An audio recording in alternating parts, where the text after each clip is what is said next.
Welcome everyone, my name is Sandeep. आज हम लोग जानेंगे ट्रैक टू डिप्लोमेसी के बारे में। आपने इस वर्ड को न्यूज़पेपर आर्टिकल्स में पढ़ा होगा या फिर कोई टीवी डिबेट में आपने इस वर्ड को सुना होगा। तो ट्रैक टू डिप्लोमेसी होता क्या है?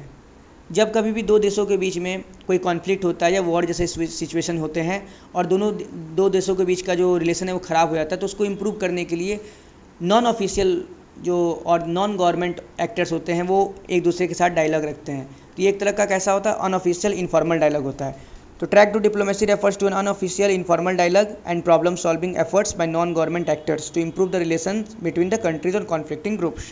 तो इसका की फीचर्स क्या है? एक तरह पहला बात है कि ये अनऑफिशियल और नॉन बाइंडिंग है। दूसरी बात है ये इसमें जो डिसीजंस होते हैं या डिस्कशन होता है वो कॉन्फिडेंशियल होता है, प्राइवेट होता है। ठीक है, इसमें पार्टिसिपेट कौन करते हैं? जैसे मैंने कहा, ये नॉन गवर्नमेंट एक्टर्स जो गवर्नमेंट्स के पार्ट नहीं है, जैसे रिटायर्ड डिप्लोमेट्स हो सकते हैं, रिटायर्ड लीडर्स हो सकते हैं, मे बी थिंक टैंक्स और एनजीओज वाले हो सकते हैं, या फिर कोई जर्नलिस्ट हो सकता है, या रिलीजियस और कम्युनिटी लीडर्स हो सकते हैं। ठीक है, तो इस ये वर्क कैसे करता है? तो इनफॉर्मल मीटिंग्स कंडक्ट होता है, ठीक है, between the experts, exchange of views होता है विदाउट पॉलिटिकल कंस्ट्रेंट, आइडेंटिफाई किया जाता है कॉमन इंटरेस्ट और एरिया ऑफ कॉपरेशन, और पॉलिसी आइडियाज़ और रिकमेंडेशन को डेवलप किया जाता है। ठीक है, और ये रिकमेंडेशन जो है वो ट्रैक वन डिप्लोमेसी को अफेक्ट कर सकता है, इन्फ्लुएंस कर सकता है। जो ट्रैक वन डिप्लोमेसी क्या है? जिसमें गवर्नमेंट ऑफिशियल्स के बीच में मीटिंग्स होते हैं, दो देशों के गवर्नमेंट ऑफिशियल्स के बीच में मीटिंग होता है। तो ट्रैक वन और ट्रैक टू डिप्लोमेसी में क्या अंतर है? ट्रैक वन जो डिप्लोमेसी होता है वो ऑफिशियल होता है, जबकि ट्रैक टू डिप्लोमेसी अनऑफिशियल होता है। ट्रैक वन डिप्लोमेसी में पार्ट कौन लेते हैं? पार्टिसिपेंट गवर्नमेंट ऑफिशियल्स होते हैं, जबकि ट्रैक टू डिप्लोमेसी में पार्ट कौन लेते हैं? Non government actors.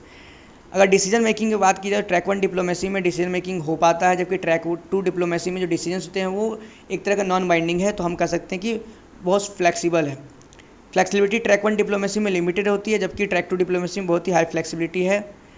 कॉन्फिडेंशियलिटी की बात करें तो ट्रैक वन डिप्लोमेसी में ऑफन ये पब्लिक होता है, सब कुछ बातें फॉर्मल होती है, क्योंकि गवर्नमेंट एक्टर्स के बीच में और गवर्नमेंट ऑफिशियल्स के बीच में डिस्कशन होता है, तो वो बातें पब्लिक न्यूज़ में रहता है। जबकि ट्रैक टू डिप्लोमेसी में क्या है? यूजुअली ये प्राइवेट होता है, कॉन्फिडेंशियलिटी को मेंटेन किया जाता है। ठीक है, ट्रैक वन डिप्लोमेसी का आउटकम हो सकता है मे बी कोई एग्रीमेंट हो, ट्रीटी हो, बट ट्रैक टू डिप्लोमेसी में ऐसा कुछ नहीं है। इसका आउटकम क्या है?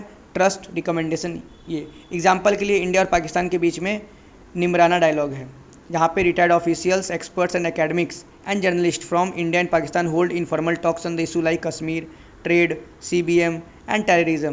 That is the track two diplomacy. Thank you.